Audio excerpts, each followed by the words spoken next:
Olá, boa noite. Boa noite, tudo bem? Vou esperar entrar alguém aqui para saber se o nosso áudio tá tudo ok. Oi, tá me ouvindo? Eu vou. Neisa, se você puder, já faz a solicitação, que aí eu posso te colocar aqui. Você tá me ouvindo? Olá, boa noite, seja bem-vinda, Ana Paula. Deixa eu ver se eu consigo chamar. Aqui, eu acho que eu vou te chamar. Olá, Catinha, tudo bem? Queria saber se vocês estão conseguindo me ouvir bem. Oiê! Olá, boa noite. Tudo bem? Tudo jóia? Você tá Coisa me ouvindo boa. bem? Tá me ouvindo bem, Flávia? Eu estou te ouvindo super bem. Você está me ouvindo bem? Sim, sim. Eu vou ver se eu consigo melhorar Maravilha. um pouco mais a iluminação aqui, tá? Só um pouquinho. Tá bom. Então tá bom. Catinha, tá ouvindo, né? Ana Paula também, né? Então tá bom. Obrigada, sejam bem-vindas. Sejam todos bem-vindos. Agora Pronto? sim. A pessoa aqui já tem uns lugarzinhos estratégicos aqui de fazer, porque, né, estamos sempre aqui. Eu estou muito feliz de voltar a fazer minhas lives, que eu fiz um curso online, e aí eu precisei dar um pouco de atenção por curso, e agora eu estou aqui de novo. Eu gosto demais de fazer essas lives, porque eu recebo muita mensagem de mãe falando que com essas lives elas conseguiram melhorar e muito, né? E aí ainda voltar com você, Ah, mais ainda. Eu fico muito, muito, muito feliz, viu? eu também, Bem, gente, eu sou. viu, Flávia? Desculpa te interromper pelo Imagina. convite, porque é um tema que eu adoro falar. É um tema que é muito frequente no consultório, então acho que junta a fome com a vontade de comer, né? E você é otorrino, né? Quando eu fiz o curso de formação, tinha duas pediatras fazendo junto, e elas falaram assim que mais de 50% das reclamações nos consultórios são exatamente sobre a questão do sono do bebê, né? É. E até eu falo assim, eles têm o sono, né? Não é capricho nosso querer que eles durmam, eles têm necessidade de sono. Eu falo que a gente saber juntar a fome com a vontade de comer, para Sim, facilitar a vida com cer- deles e a nossa. sim, eu falo que a mãe merece e a criança precisa. E a criança merece também, né? Porque o tanto de mãe que eu atendo que às vezes fala que a criança é mal-humorada, que a criança é birrenta, que a criança é isso, que a criança é aquilo, e a criança às vezes está passando por privação de sono. Eu falo para as mães, como que você fica com privação de sono? Você fica feliz, contente, alegre? Não, né? Eles também não. Bem, eu sou Flávia Justiane, eu sou consultora de sono infantil. Eu estou muito feliz de estar aqui novamente para a gente fazer essas lives, trazer temas importantes, principalmente os temas que vocês pedem para trazer. E a Neisa, hoje, assim, a gente conversou um pouco sobre o que a gente ia trazer aqui, e são as reclamações que ela ouve muito no consultório dela e que eu ouço também de muitas mães. Então, a nossa ideia foi principalmente trazer essas coisas que a gente sabe que vão ser fundamentais para vocês, tá? Eu quero pedir para vocês, quando vocês quiserem fazer pergunta, fiquem à vontade. Só por gentileza, coloque a idade do seu bebê para que a gente consiga ser o mais assertiva na resposta que a gente for dar para vocês. Tá bom? Neisa, vou passar a palavra para você. Fica à vontade para você poder se apresentar, tá bom? Então, eu vou dar boa noite a todos, todas, né? Eu sou otorrinolaringologista, eu atendo tanto criança quanto adulto. Termina que, pelo fato de gostar muito da parte infantil, eu atendo muita criança, né? E é uma área assim que eu gosto muito. Eu conheci a Flávia porque eu precisei abusar dos conhecimentos dela, né, Flavinha? Eu também sou mãe, mãe de primeira viagem, agora de segunda, porque eu tô grávida de novo, né? Nós estamos companheira até de barriga, né? Pois é. E aí, Vamos ter que dar umas voltas com o bebê junto aí, pois né? é, pois é. Nem me fala, viu? Que se a minha nascer e der problema, vai ter que arrumar tempo para mim. É, e Pois a, é. e a Flavia me ajudou com a minha primeira filha, a Júlia, me ajudou muito a ajustar o sono dela. Mas você é otorrino, não sabe? Não, gente, cada um na sua área e cada criança é de um jeito, né, Flávia? A gente sabe que as crianças seguem um padrão, Mas essa questão é muito individualizada, é que nem quando eu vou avaliar um paciente no consultório, cada um é um. E a Flávia foi um anjo para mim, me ajudou muito. A Julinha agora dorme super bem, graças a Deus. E foi fundamental. E assim a gente se conheceu, né, Flávia? E desde então, a Flávia tem ajudado vários pacientes meus até no consultório, graças a Deus. Eu faço a parte médica, ela ajuda aí com a parte de higiene de sono, de orientação das mães. Então, uma parceria que tem dado muito certo e que nossos pacientes só têm a agradecer, com certeza, porque a gente alivia, né, Flávia? É difícil, a Aham. maternidade, ela é um desafio contínuo, né? Não só um desafio físico, mas, sobretudo, um desafio psicológico. É verdade? É. E assim, né? Você falou, você é médica, você é otorrino. E, gente, assim, hoje eu sou consultora do sono, mas eu sofri 4 anos com privação de sono. Então, vamos lá, que assim, ó, todos os problemas do sono eu vivi bem. Obrigada, eu espero não viver mais. Se Deus quiser, esse bebê aqui já vai vir na paz, vai ser Bebê não, outra vida. Graças a Deus. Como é que é? bebezinho anjo, né? Dorme, sorri. Amém, amém. Eu falo, a não ser que Deus me mande ele com um plus também para eu aprender mais alguma coisa, né?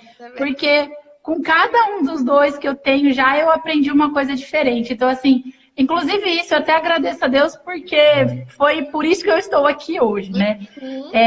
Então, assim, a gente aprende. Olha, eu já atendi vários pediatras. Eu já atendi muita mãe pediatra, porque não tem um estudo na faculdade sobre o sono diretamente, sobre essa questão de hábitos e de rotina. Então, é Sim. bem o que você falou, é uma questão de especialidade, né? Bem, então vamos lá. Eu vou só repetir para as pessoas que entraram por agora.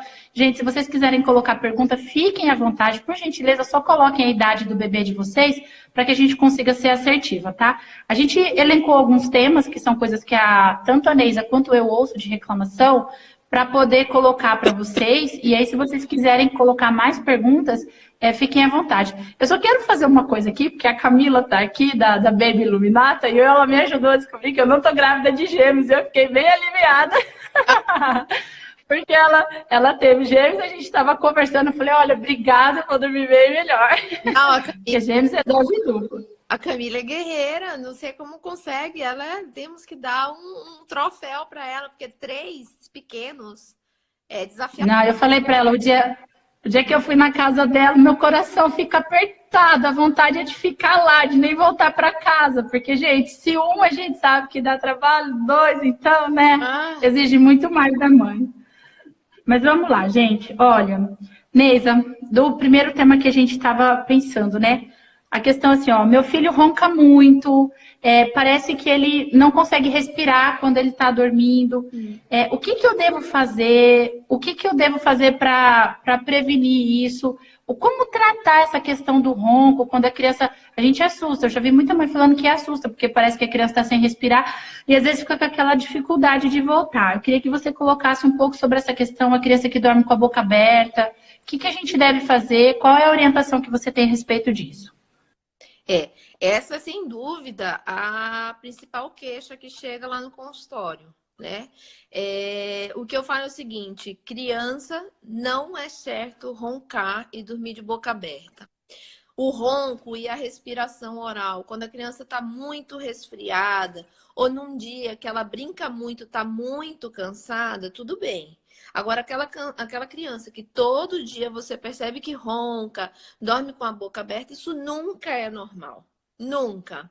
Então, e precisa ser tratado. Muitos pais não sabem que isso é um problema e outros não procuram auxílio porque acham que a única resolução do problema é através de cirurgia, o que também não é verídico, não é verdade, né? Então, assim, eu digo que de forma grosseira, as 3 principais causas de ronco e respiração oral na criança é obesidade,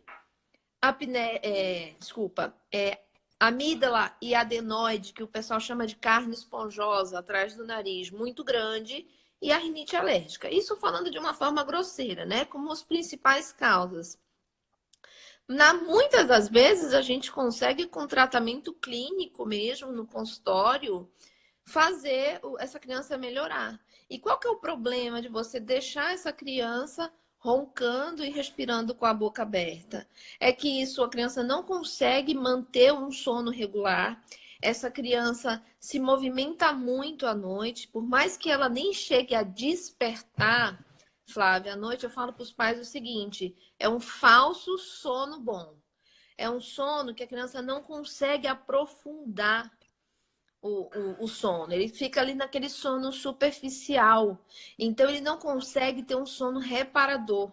Então, essa criança, por mais que ele tenha dormido ali 8 horas, 10 horas, ele acorda cansado. Ele acorda como se tivesse com a bateria descarregada. Entendeu? Uhum. Ele não teve um sono adequado, um sono saudável. E a apneia do sono é, sem dúvida, a principal causa de desordem médica que interfere no sono da criança, né? E, assim, o que eu sempre falo para os pais? Ah, será que quando ele crescer ele não vai melhorar? Tem muitos pais que têm essa ideia, né? Que, vai crescer, vai melhorar. Pode até ser, mas você vai colher todas as consequências disso. Isso que é um problema. Porque se a criança ela não dorme, ela não descansa, essa criança vai ter mais birra, ela vai ter mais problemas comportamentais de toda forma. Então, às vezes fala assim, ai, mas ele é tão mal educado. Gente, às vezes é um distúrbio de sono, né? A criança num estado de hiperirritabilidade, não pode ser contrariada, fica irritável, quer bater nos coleguinhas, começa a ter problemas comportamentais até na escola, né? Às vezes a escola está chamando, ele está agressivo. Do nada a criança está agressiva, mas por que está agressiva? Né? Tem dificuldades escolares, muito importante isso, tá? O sono, principalmente a parte profunda do sono, ela é fundamental para a gente memorizar os conhecimentos. Então, se você não tem um sono bom e se esse sono ele não aprofunda, essa criança começa a ter dificuldades escolares de toda forma, entendeu? E isso fora os problemas médicos, né? A respiração oral, quem nunca viu que fica com o queixo caído, sabe? A que a gente chama de mordida aberta, que o dente superior não junta com o dente inferior, daí fica aquela, né? Fica isso aqui para trás e o dente bem para frente. Então, isso a gente chama de boca aberta, o céu da boca bem fundo. Então, tem até alterações faciais que acontecem por conta do ronco e da respiração oral. Que quando chega lá, como eu atendo adulto, o que acontece, Flávia? E mãe, já fica alerta. Eu pego as consequências. Você entendeu? Eu consigo pegar, de um lado, as crianças no problema, mas eu também consigo pegar no consultório as consequências de uma respiração oral e de uma apneia que não foi tratada. Entende? Isso no adolescente, no adulto, e daí o tratamento é muito mais complexo. E quando é cirúrgico, envolve cirurgias muito mais complexas também.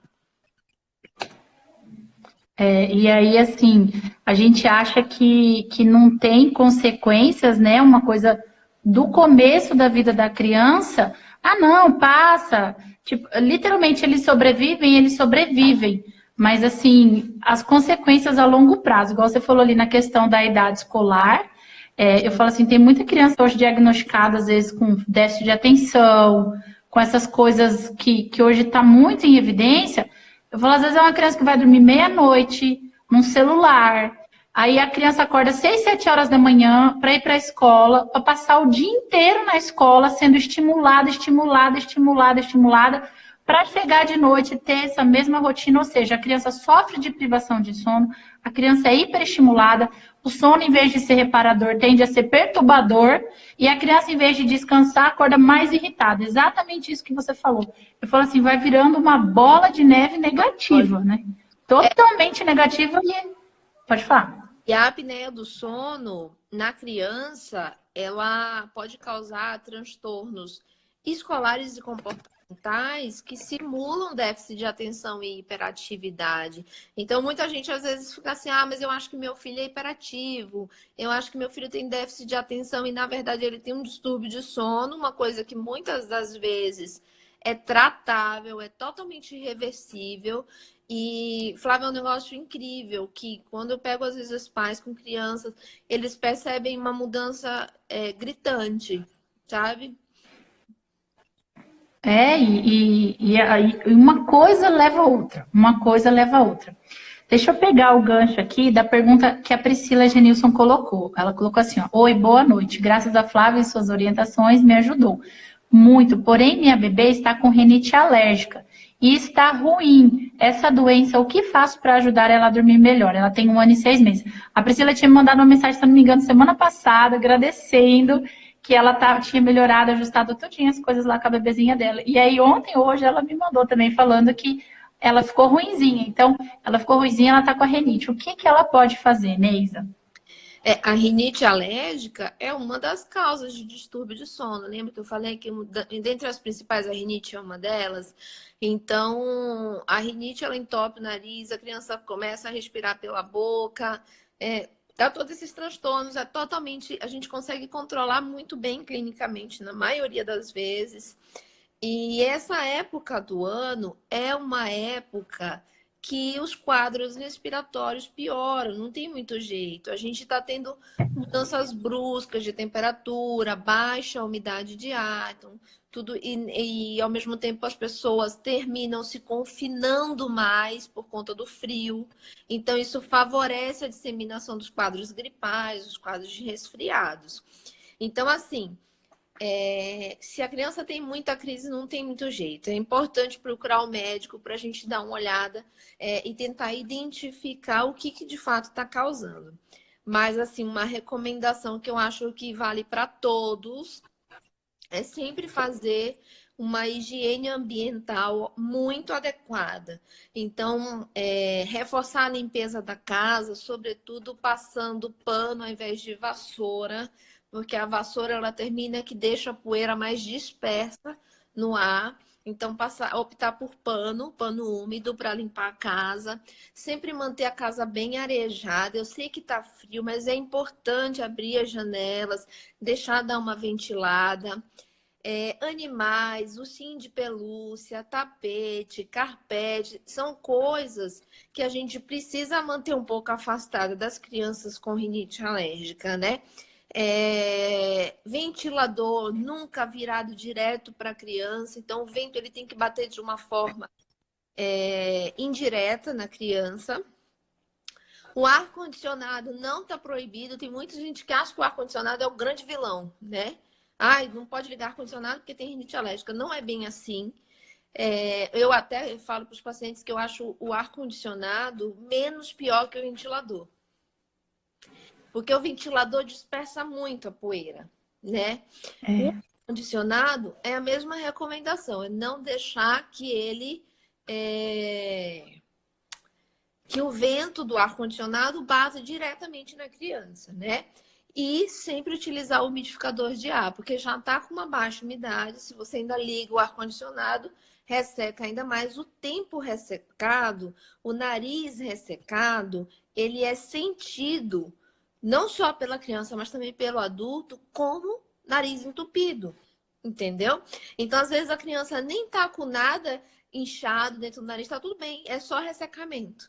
Tá? E uma outra coisa que todo otorrino, é a lenda do otorrino, né? Lavar o nariz com soro fisiológico várias vezes por dia. É fundamental. Deixa eu só, pessoal, tá todo mundo ouvindo bem? Se vocês puderem apertar o coraçãozinho, só para saber se tá todo mundo, porque às vezes vai ficando um silêncio e eu fico preocupada, pra gente saber se vocês estão por aí, tá? Menina, aqui em casa ficou todo mundo ruim. Eu, não sei se por conta da gestação, a imunidade tá meio mais ou menos, eu que nunca fico ruim, fiquei ruim também. Tenho perdido noite de sono por causa de tosse. E a gente ainda tem o potencial da poeira aqui. Eu tô com uma obra do lado da minha casa. Então, assim, Senhor Jesus, esses últimos dias foram tensos aqui por conta dessa questão clima. Toda vez, assim, o meu filho, ele é APLV Então, a gente vai chegando perto do inverno, a gente já começa a fazer tratamento preventivo para que ele consiga passar melhor. Claro, tudo com orientação de médico, né? A gestação Agora, puxando um pouco. só abrindo um parêntese, a gestação, Flavinha, é um estado especial que o nariz costuma sofrer bastante também, né? Mas também é aquela coisa, é muito de manter sempre o nariz bem úmido. E uma coisa, assim, muitos pais têm aquela ideia de que se não tem catarro, não precisa lavar o nariz, porque você vai lavar o nariz com catarro. Mas, na verdade, isso é uma relação errada.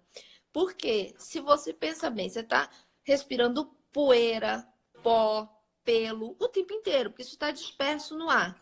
Se você cria o hábito de lavar o nariz, você está tirando com o soro fisiológico essa poeira e esse pó que está no seu nariz. Se essa poeira e esse pó mantém menos tempo no nariz, ele vai causar menos rinite. Você concorda comigo? Então, independente de eu não ter catarro, principalmente nos pacientes com alergia, é fundamental manter a hidratação nasal. E vou falar assim para você que eu comecei a lavar muito do meu filho por conta da secreção, né, a PLV. E aí depois eu comecei a lavar o meu nariz. Eu falei, gente, vou ver qual que é esse negócio, né, que é fácil fazer na criança, né? Aí eu falei, eu vou fazer em mim. Senhor da glória, a primeira vez que eu fiz assim, foi ruim a sensação, porém a sensação de limpeza e de leveza. Falei, gente, o que que é isso? E aí, sempre que eu começava a ficar secretiva, eu lavava o meu nariz também. Hoje eu lavo o dele, lavo o meu. É bom que fica até um incentivo para ele, né? Neisa, você poderia dar alguma orientação a respeito dessa questão do lavar o nariz? Como que faz? Se é só um lado, os dois lados? Isso. Você pode pôr pra gente? Bom, e esse daí é um tema bom, viu? Porque olha só, o que que acontece? A criança, ela tem uma necessidade maior ainda de lavar o nariz do que o adulto. Por quê? Porque, olha só, a gente, adulto, a gente já tem força suficiente para soar o nariz, para puxar o nariz. Então, essa limpeza da mucosa nasal, essa limpeza de catarro, a gente consegue fazer bem. Ou a gente assoa, ou a gente espirra, ou a gente puxa. Então, a gente está o tempo inteiro fazendo essa limpeza. A criança não tem força suficiente para fazer isso, principalmente os menorzinhos, né? Então, a gente precisa, com a lavagem, ajudar eles a fazer essa limpeza, entendeu? Então, assim, o que eu falo? Para os menininhos menores, os menorzinhos, até uns 4 anos, porque com 4, 5 anos a criança já consegue assoar bem, já consegue puxar o catarro com mais facilidade. Até os 3, 4 anos, eu falo que o ideal é a seringa, é lavar com a seringa, né? Tem pais que morrem, os pais então morrem de dó, sabe? Morrem de dó. Tem um aqui em casa que só faz segurar e mandar eu ir rápido. Em casa de ferreiro, espeta de pau. Não, o pai não lava de jeito nenhum, até hoje, né? Tem pânico. Ele só segura, porque como a mãe é otorrino, ela, óbvio, odeia lavar o nariz, né? Então, assim, a seringa é a melhor forma de lavar nos pequenininhos, né? E eu sempre falo que é no 10 ml, os pais ficam aterrorizados lá no consultório, às vezes. Porque fala, 10 ml, você é louca, você vai matar meu filho afogado. Mas, na verdade, é assim, ó, gente. Os pequenininhos, o ideal é uma seringa, 10 ml em cada lado do nariz, tá? Com soro fisiológico, pelo amor de Deus, não é água. Isso tem que ser feito com a criança sentada ou em pé, nunca deitada. E o ideal, um erro que os pais costumam fazer é pegar a seringa e fazer assim. Ou então virar assim e fazer assim, sabe? Isso é errado. O certo é você ficar com a cabeça da criança reta e a seringa reta. Parece estranho, né? Porque a gente tem a ideia de que o nariz é isso aqui. Mas, na verdade, isso aqui não é. O nariz da gente começa daqui para trás. Então, não é assim e nem assim. É assim, reto. É estranho, eu sei. Mas é assim, acredita em mim, tá? O que que vocês vão perceber? Que você vai fazer assim e vai praticamente sair um jato inteiro do outro lado. Quase não vaza desse. Entende? E quando você for fazer desse, quase não vaza desse lado, sai tudo um jatinho do outro lado. Então, essa é a melhor forma de lavar o nariz nos menores. Existem vários sprays industrializados. Essa é uma forma que dá para ser utilizada, mas nos maiores ou nos menores que tiverem fora de crise, se eles não gostarem muito de lavar o nariz com a seringa, como é a minha filha, né? Dá para usar o spray. Maiores, que idade você diz? Os maiores, a partir de quanto tempo? Porque, na verdade, assim, Tá. a criança começa a soar e puxar o catarro de uma forma mais efetiva, entendeu? Mas é por volta dos 4 anos de idade. Pois é, Paty, boa dica mesmo, porque eu lavava errado. Eu sempre coloquei a seringa assim. Eu sempre ponho 10 ml, às vezes eu lavo 3 vezes o mesmo lado, porque, Matheus, meu Deus do céu, eu não sei como é que cabe tanto catarro num corpo tão pequeno. É um negócio assim surreal. E eu sempre lavei assim. Muda a posição. Vou mudar. Você me diz, Flávia, você vai ficar me devendo me dar esse feedback. Você vai ver a diferença. Não, brutal. Quem já passou comigo e que já fez, sabe. É brutal. Tá aí, para lavar o meu nariz, eu também faço assim ou eu faço assim? Todo mundo. De mamando a caducando. De criança todo mundo com a seringa reta. Tá, deixa eu te fazer agora uma outra pergunta, porque eu já vi muita mãe falando. Eu já vi gente que amorna o soro para lavar o nariz. Precisa, não precisa? O que você diz a respeito disso? Na verdade, é assim. O soro fisiológico, depois que é aberto, ele pode ficar fora da geladeira até 72 horas. 3, máximo 4 dias. O ideal é que não passe disso. Se passar disso, jogue fora, né? Dentro da geladeira, depois de aberto, o soro dura em torno de 1 semana. Então, tem pais que preferem pôr na geladeira. Você não vai pegar um soro gelado e tacar no nariz de uma criança, porque não é confortável, né? Então, eu nem recomendo que amorne o soro. O que eu recomendo é que deixe ele na temperatura ambiente, né? Tá. Como essa coisa de ficar, tira um pouco de soro, põe no copo, esquenta, esquentou demais, espera. Eu sempre recomendo que os pais comprem frascos um pouco menores do soro, mas mantenham ele fora da geladeira, entendeu? Mantenham ele fora da geladeira o suficiente para durar ali 3, 4 dias e pronto. A Maria Eugênia tá por aqui, né? Acho que você conhece ela. Ela acabou de colocar aqui, ó. Eita, eu deixo direto no banheiro da minha filha. Eu também deixo direto no banheiro porque eu costumo lavar no banheiro. E aí?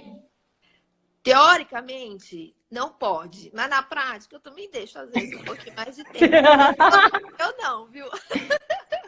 Ah, então pronto. Ótimo, ótimo. Eu acho que a gente precisa falar real, né? Porque é o que é possível fazer, né? A minha às vezes fica também. Ô, Maria Eugênia, tem criança dormindo aí já, Maria Eugênia? Depois conta pra gente aqui, por favor. A minha marido botou pra dormir. Já chegou capotada já. Já tá dormindo. Ai, Maria Eugênia, eu tô mais feliz aqui também, porque o meu também só fica no banheiro, viu? Coisa boa, gente. Eu gosto muito assim quando o papo é real, né? É mãe aí, é mãe aqui, é mãe ali. Então, pronto. Deixa eu puxar um gancho aqui. A doutora Jana Paiva falou que o banheiro é muito contaminado, né? Ah, é mesmo. Mas o nosso nariz também é, Jana. A gente é... Graças a Deus, porque elas nos defendem um monte. É por isso que a gente consegue, né? Ah lá, a Maria Eugênia falou que as duas já estão dormindo. Beleza! Agora aproveita para assistir live de boa, aproveitar o maridão também, né? Neisa, deixa eu fazer agora uma outra pergunta com relação a essa questão da secreção, otite. Às vezes chega de noite, piora. A questão do leite, que estimula a produção do muco. E às vezes a criança passa uma noite inteira tossindo, aquela catarreira. O que você tem de orientação, até com relação à mamada? Teve mãe ali atrás perguntando que o bebê acorda várias vezes para mamar. Depois eu posso falar um pouco disso. Eu quero usar bastante a Neisa aqui pra gente. Né? Para você focar assim, nessa questão das doenças de otite, secreção, a PLV. que você pode colocar pra gente, por favor?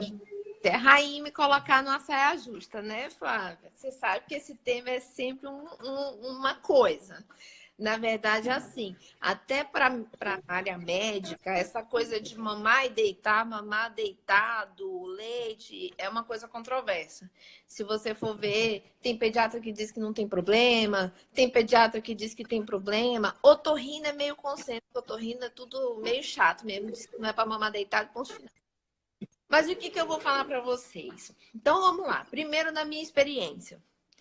Eu posso falar que 90% dos pacientes que vão no meu consultório com otite de repetição, que é infecção de ouvido de repetição, ou que produzem muito catarro, uma coisa desproporcional, mamam deitado ou deitam logo em seguida.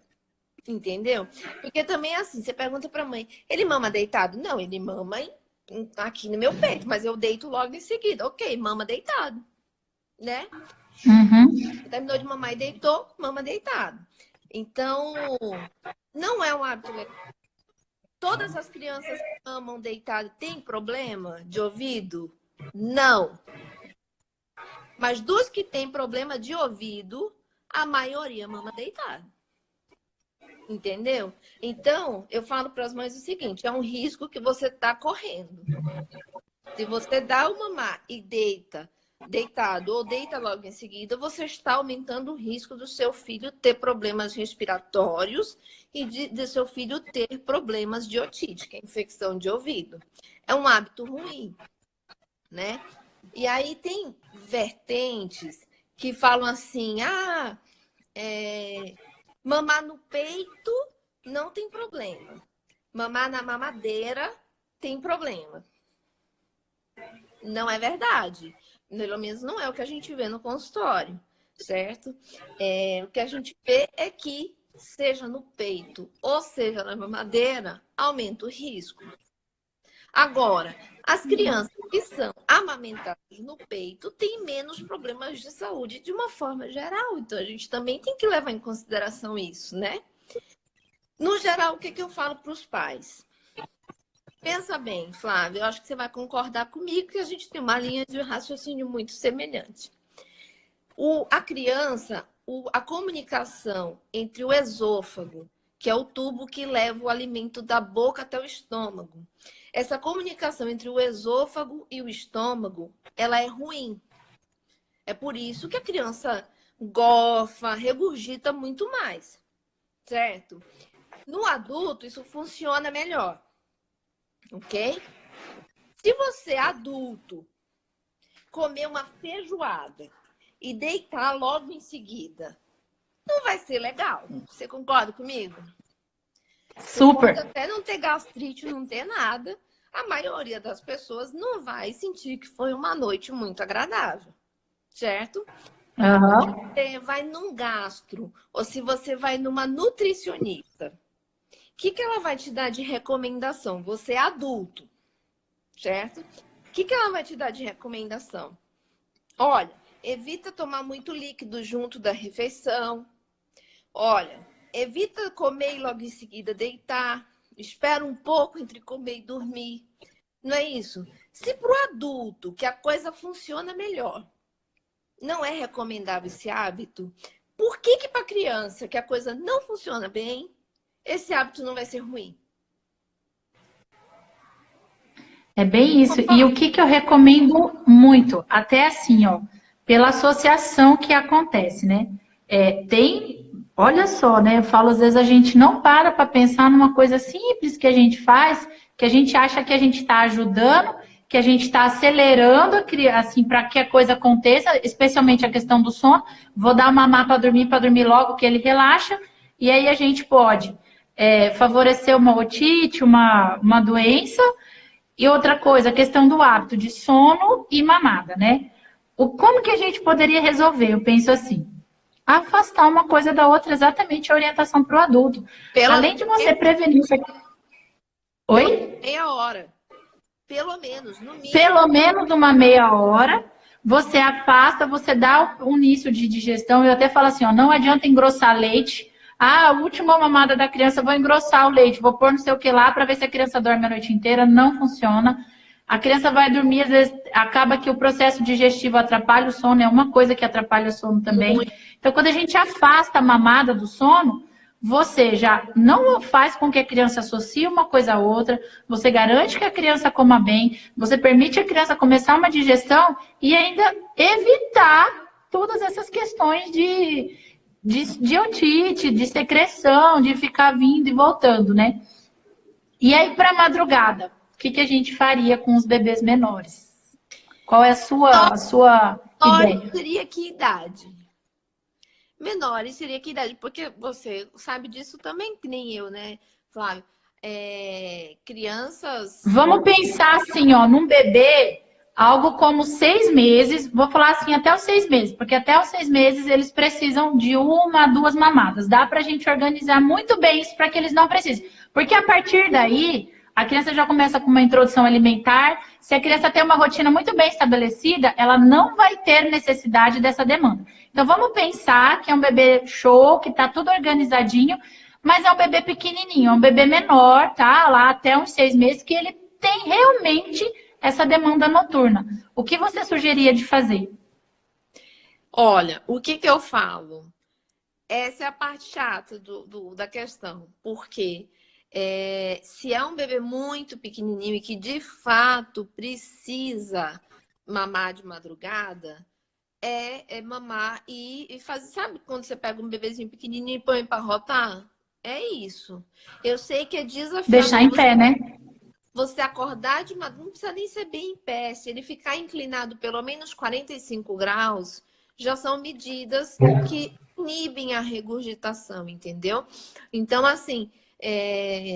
Eu falo que depois dos 6 meses, se tá mamando de madrugada, bem antes disso, né? Mas se já começou a introdução alimentar, se tá mamando de madrugada, é coisa errada. E provavelmente é um erro da própria oferta alimentar.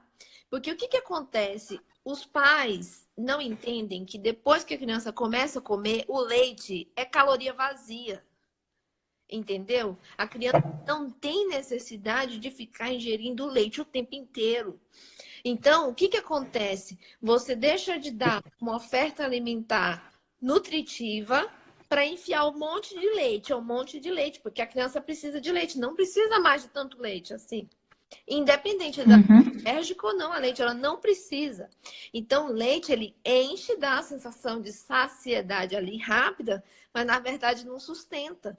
Então, se essa criança deixa de comer comida para ficar tomando leite o dia inteiro, ela vai sentir fome, sim, não tem como, entendeu? Eu falo que depois dessa introdução alimentar bem estabelecida, realmente, o leite, ele passa quase a ser um capricho, né? Uma introdução alimentar bem estabelecida, viu, gente? Não é assim, comecei a dar mamar hoje para o meu filho, não vou dar mais mamar. Comecei a introdução alimentar hoje, já vou tirar a mamada. Até porque se a gente tira a mamada, a gente tira a nutrição, essa criança vai acabar solicitando mais de noite. Então, até eu gosto muito de falar assim, a criança vem só com leite, não importa se leite materno ou se leite artificial. Você vai começar uma introdução, você vai fazer uma transição e esse leite ele vai deixando de ser necessário.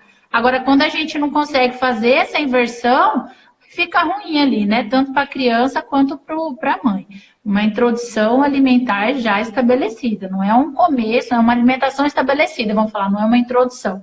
Mas assim, sim, as crianças que estão demandando demais de noite, depois por volta dos 6 meses, eu posso falar isso com segurança, é porque o dia está bem ali conturbado, tanto de alimentação, muitas vezes de sono, tem associação de mamar para dormir, aí essa criança mama deitada, e aí vai virando aquela bola de neve que a gente costuma falar, né?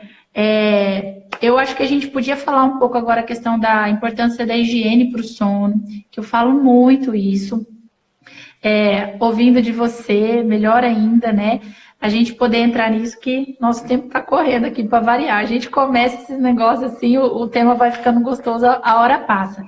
Então, essa questão assim da rotina, da regularidade, a higiene para o sono, o que você vê que influencia nessa noite de sono? O que você tem para falar para gente? vou até responder sua pergunta, só vou responder a Jana, que eu tô vendo que ela tá... Neisa, melhor eu tô rindo. Meu Deus do céu, tô inflando. Daqui a pouco o peito vai bater lá em cima. Obrigada, Jana. Olha só, o que acontece com a rotina do sono? A criança que não dorme, ela tem alterações comportamentais diversas, ela tem dificuldade de memorização, dificuldade de aprendizagem. Essa criança, ela também, a gente, no sono, e principalmente na fase profunda do sono, Flávia, a gente produz o hormônio de crescimento, que é o GH. O GH, ele está relacionado com o ganho de peso, ganho de altura, então o crescimento pondero-estatural. Então a gente percebe também nas crianças com distúrbio de sono, e às vezes eles nem precisam ter ronco nem apneia, tá? Eles não precisam nem ter doença. É só por não ter uma rotina de sono. Então, veja bem, às vezes a criança não tem doença nenhuma, ela não está com resfriado, ela não tem rinite alérgica, ela não tem ronco, não tem absolutamente nada. Mas ela simplesmente não tem uma rotina de sono. É aquela criança que vai dormir meia-noite, acorda 4 da manhã, do outro dia dorme 10, entendeu? Essa criança, ela tem uma dificuldade na produção do hormônio de crescimento, que é o GH. O GH, ele interfere no ganho de peso, no ganho de altura. Essa criança tem dificuldade de concentração, hiperatividade. Sabe aquela criança birrenta, que você fica até com raiva de olhar e você fala assim, nossa, a mãe dessa criança não dá educação para ela. Às vezes a mãe é ruim que nem um saci, super militar, tipo eu, tá? E aí chega e a criança se joga no chão, simula crise convulsiva, quem nunca, né? Então, é isso que eu falo. Às vezes a birra, na verdade, esconde um problema de sono, né? E aí o que acontece? Uma outra coisa que é super importante é que a produção desse hormônio, ela acontece principalmente na madrugada e no escuro. E no sono profundo. Hã? E tem que estar no sono profundo. A criança não pode estar só naquele sono leve. Então, assim, a criança que troca a noite pelo dia, desculpa, não tá bom. Ligar um monte de luz dentro do quarto da criança, não dá também.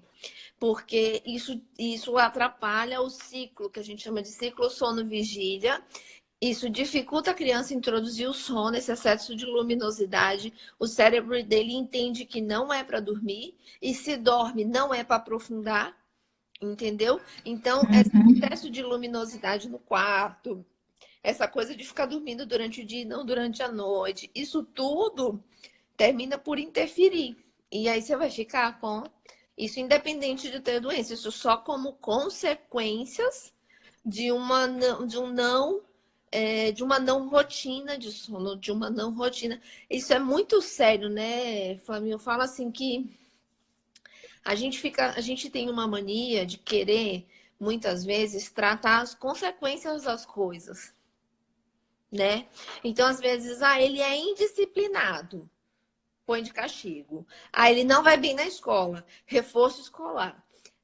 Ele... Entendeu? Então, assim, às vezes... E não procurar o porquê que isso está acontecendo, né? Esses dias eu queria lembrar o que foi que eu estava lendo, né? Eu estou sempre lendo, estou sempre buscando informações. Eu sou apaixonada por desenvolvimento infantil e, às vezes, a gente exige deles o que a gente não faz. Então, por exemplo, assim, eu não tenho rotina e quero que meu filho tenha uma rotina. Ou eu ajo só de uma maneira, mas eu quero que meu filho aja de outra. Então, assim, essa questão da rotina, gente, é fundamental. Um exemplo que eu gosto de dar é mais ou menos assim. Você tem o seu lugar de trabalho, você todo dia sai para trabalhar, você vai para o mesmo lugar. Você já pensou se todo dia você saísse do seu trabalho e você não tivesse um lugar para você voltar? Se cada dia você fosse voltar para algum lugar, com que sensação você sairia do seu trabalho? Ou se todos os dias você saísse e não soubesse aonde você vai trabalhar aquele dia? Poxa, a gente tem rotina, sim. A gente tem segurança, sim. E para as crianças, para os bebês, essa questão da repetição, a forma como você oferece as coisas, isso causa uma segurança na criança. Eu vou para cá, não, eu vou para lá, eu durmo aqui, eu durmo lá. Eu falo assim, você não dá banho em qualquer buraco na criança. Geralmente a gente repete um local, que você repita o tanque, que você repita o mesmo banheiro, ou que você vá no mesmo. Mas a gente precisa oferecer essa regularidade, porque isso, além de tudo, eles têm a sensação de segurança e facilita para a gente conseguir oferecer as coisas para eles. Porque pensa se você não tivesse o lugar para você voltar para dormir, ou se você não sabe exatamente onde você vai trabalhar, o que é que você vai fazer, como que você se sente? Porque às vezes a gente quer impor uma coisa para a criança, e eu falo muito. Pensa com a cabeça da criança, não com a sua, né? Porque a gente tem muita experiência e às vezes é difícil da gente se colocar no lugarzinho deles, com a cabeça deles. Então, por exemplo, numa rotina, e gente, não subestima a capacidade de entendimento desde o nascimento, porque tem gente, mas será que funciona com criança de 1 mês, de 2 meses? Sim, tudo isso que você está falando aqui serve para todas as idades, para todas. Não é? E o quanto antes você fizer... Melhor. Pode falar.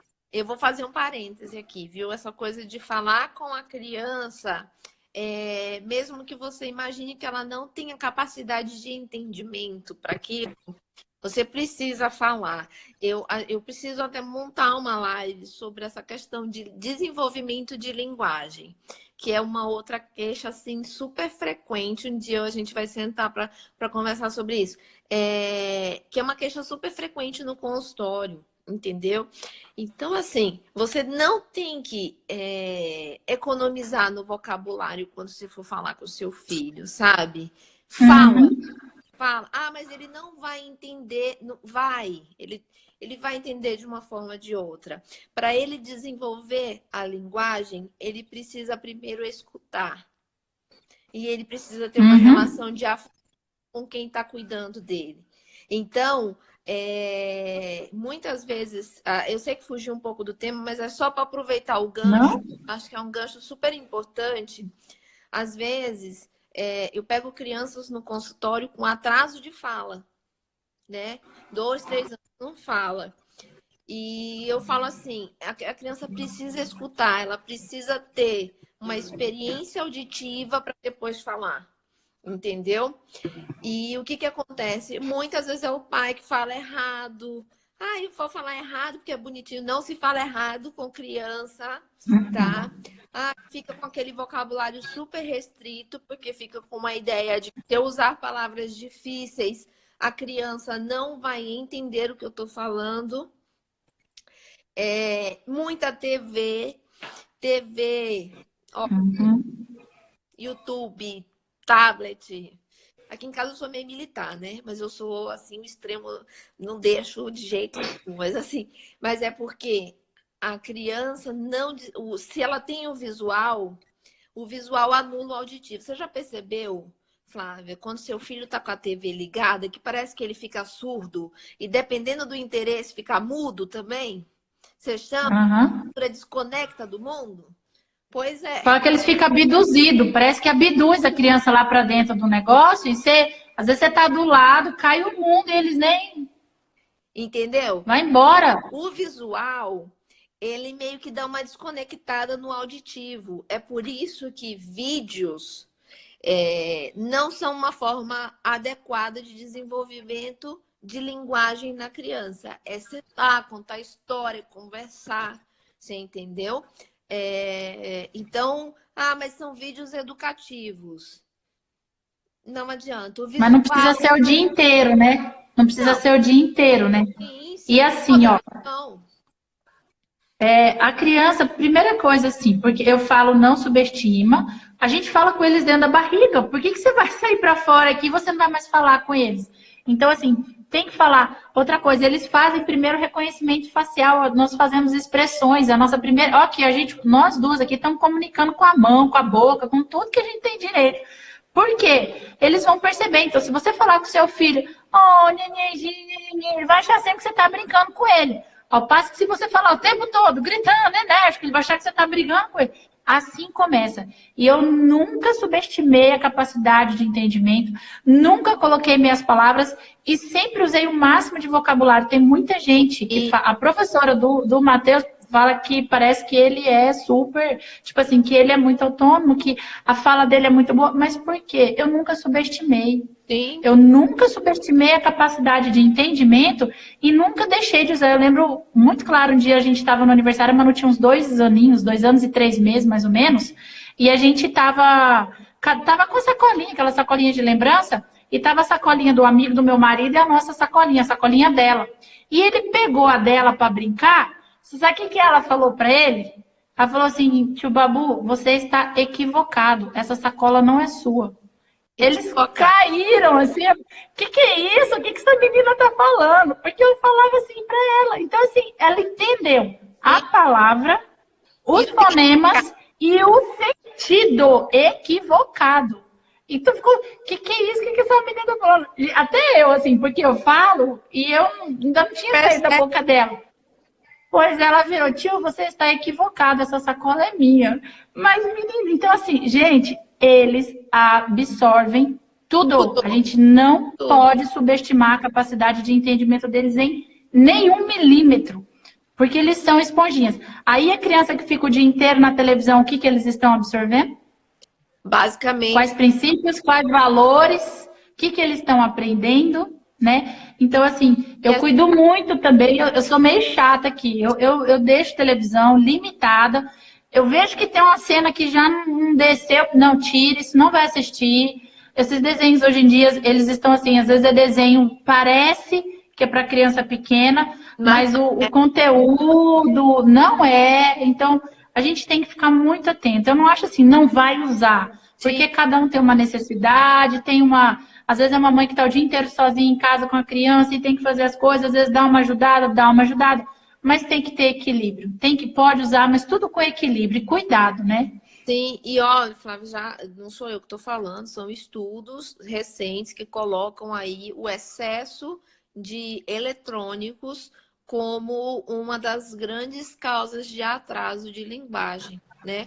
E a gente sabe que até os 2, 3 anos de idade é um período crítico para o desenvolvimento de linguagem, que é um período que a gente chama de maior neuroplasticidade, os neurônios estão mais rápidos.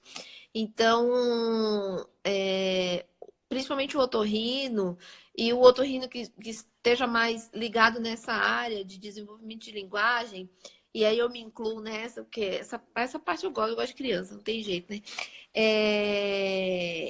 A gente é muito agressivo com essa questão de atraso de linguagem, porque a gente sabe que isso vai ter repercussão, às vezes até no desenvolvimento intelectual mais para frente, entendeu? Então, a gente é bem chato com isso. Eu não sou nem um pouco complacente. Eu não espero não, viu? Eu sempre faço intervenções. Foi um pouco o que você falou. A gente tende a tratar as consequências em vez de fazer um trabalho preventivo, né? Então, quando a gente faz um trabalho preventivo, os ganhos são maiores, tanto para eles quanto para a gente, né? Porque depois quem tem que sair procurando tratamento, tudo somos nós. Então, ter esse cuidado, essa questão com sono, essa questão da posição da mamada, eu sempre falo tanto para as clientes, sabe? Coloca a criança para mamar de uma maneira mais ativa. Poxa, até a questão da otite está envolvido ali, né? Então, tanta coisa, a criança conseguir comer melhor, a criança que come melhor, ela dorme melhor, você afasta do momento do sono, mais uma vez você vai evitar, você vai prevenir doença, além de você prevenir doença, você evita o mau hábito da criança ficar dependente de uma sucção para dormir. Então, assim, aí a gente eu falo, gente, ouve o coração, porque às vezes vem alguns pensamentos, algumas vertentes, algumas pessoas defendendo umas linhas de pensamento radicais demais, que fica tão claro que não é saudável para a criança, sabe? Acho que eu jamais abriria minha boca para falar algo para prejudicar. Pode ser que tudo que eu fale não te sirva, ok, não tem problema, mas observa se entra no coração, sabe? Eu falo muito assim, ouve o coração, porque a gente tem um coração e a gente precisa ouvir. Ah, é só isso que serve para mim? Ok, não tem problema. Mas precisa ter cuidado com o que está ouvindo, filtrar as informações, porque tem muita informação distorcida só para ter audiência, para ter público e não pensando nessas consequências. E gente fazendo desserviço. Então, assim, não estou aqui para falar mal de ninguém, mas cuidado, gente, pelo amor de Deus. Tenha cuidado com o que vocês ouvem, com o que vocês absorvem, com o que vocês colocam em prática. Questione. Se está vendo uma informação, procura a antítese do que você está lendo para você ter certeza onde você precisa ir. Eu sempre fiz isso. Eu li assim, olha, essa aqui é legal, ok, eu quero saber o contrário. Porque eu sabendo o contrário, eu vou saber o porquê que essa aqui realmente seria bom. Então, eu gosto muito disso, porque nem para cá e nem para lá. A gente precisa ter um caminho do meio, um equilíbrio.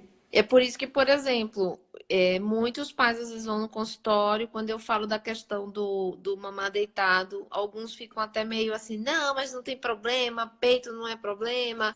Eu sempre tento buscar para aquele exemplo que eu dei aqui, da questão de se não é saudável para o adulto, por que que você acha que é saudável para a criança? Por quê? Qual que é a diferença, né? Na criança ainda é pior. E aqui É pior porque eles estão em desenvolvimento, né? Meu Deus! E aqui eu fico desesperada. E tem uma pergunta que eu acho bem pertinente, que a Josi fez, né? O filho de 2 Aqui, essas duas últimas, Vou deixar você ler aí, tá? Só uma aqui, peraí. Ah, aqui, uma que falou da TV, que atrapalha muito. Sim, Isso. atrapalha demais. Não só para dormir, mas também para o desenvolvimento de fala nos menores, tá? Então, tenham muita cautela. Restrinja, não é interessante. Eu digo que até os 2 anos de idade, mais do que meia hora, 1 hora no máximo de TV por dia. Depois disso, já começa a ser uma coisa de entretenimento. Aí você já começa a liberar um pouco mais, mas com moderação, né? E a Josi fez uma da Josi. Da chupeta, né? Que o filho dela tem 2 anos, chupa chupeta e ele ainda fala bem. Tá começando a entrar com a chupeta. Gente, olha só, a chupeta, a maioria dos dentistas terminam falando que até os 2 anos de idade é uma idade limite para você tirar a chupeta. Eu, particularmente, sou um pouquinho mais agressiva. Por quê? O hábito de chupar a chupeta, além de causar uma série de alterações de dente, né? De posicionamento de dente, ela também causa alterações do tipo flacidez na musculatura da boca, da bochecha. Ela causa alterações de posicionamento de língua. Então, se você for parar para pensar numa criança que vai aprender a desenvolver a fala, ela vai precisar movimentar a língua, movimentar o lábio, bochecha, tá? A chupeta, sim, atrapalha muito. Então, eu brinco assim, começou a nascer muito dente, já tira essa chupeta. Eu já sou um pouquinho mais agressiva, né? Mas se você for pegar a opinião da maioria dos dentistas, eles terminam falando que até os 2 anos de idade é uma idade que dá para usar. E a chupeta ela pode estar influenciando na fala porque ela altera a movimentação de toda essa musculatura. Então... E a criança com a boca calada, como é que fala? É mais fácil apontar, né? Exatamente. Vai acabar que a gente inibe também dela falar, né? Olha, chupeta é um negócio que daria uma live inteirinha, né? E sempre usar com equilíbrio, com bom senso. Nosso tempo está acabando. Ela é muito boa, né, Flavinha? A chupeta, mas ela tem o momento de ser retirada e que precisa ser retirada. Senão... Então, assim, né? A minha opinião assim, com relação à chupeta. A Manu usou chupeta até 1 ano e 1 mês, né? Graças a Deus eu consegui tirar, assim, relativamente bom, não teve trauma. O Matheus eu não ofereci chupeta. Justamente para não precisar retirar. Quem coloca? Somos nós. E aí depois a gente quer que tira, não pensa nessas consequências. Então, assim, por causa do sono, necessidade não tem. Eles suprem a sucção até 1 ano e 8 meses, até 1 ano, os 18 meses mais ou menos, eles estão na fase oral, eles chupam mão, tudo eles levam na boca. Então, necessidade, ele precisa suprir necessidade de sucção. Precisar, não, ele vai chupar a mão, ele vai chupar a boca, ele vai chupar a mamadeira, não é para ficar com a mamadeira o tempo todo, não é para ficar com o peito o tempo todo na boca. Eles conseguem fazer isso só com o desenvolvimento deles. Então, a gente às vezes coloca para resolver o nosso problema. Não é para resolver o problema deles, assim, sendo talvez um pouco radical, como você disse. Aham. A gente resolve o nosso problema e cala a boca deles. E É. aí, qual foi o benefício? Se alguma necessidade que ele estava tentando verbalizar, oralizar, não, ele não conseguiu. Então, ter esse cuidado. Amiga, a gente vai precisar encerrar, porque senão esse negócio vai derrubar a gente aqui. Eu não gosto que ele me derruba sem eu dar tchau para as pessoas. Olha, eu sou 28 segundos restante. Eu sou super a favor da gente fazer uma outra live, viu? Tá, a gente tem que Oi? marcar de férias agora, mas assim que eu volto a gente vai marcar. A gente tem que falar de linguagem. Flávia, eu tô vendo que é um tema também que, tá? Um beijo. Vamos, eu topo. Ó, beijo. Tchau, gente. Muito obrigada. Tchau, obrigada.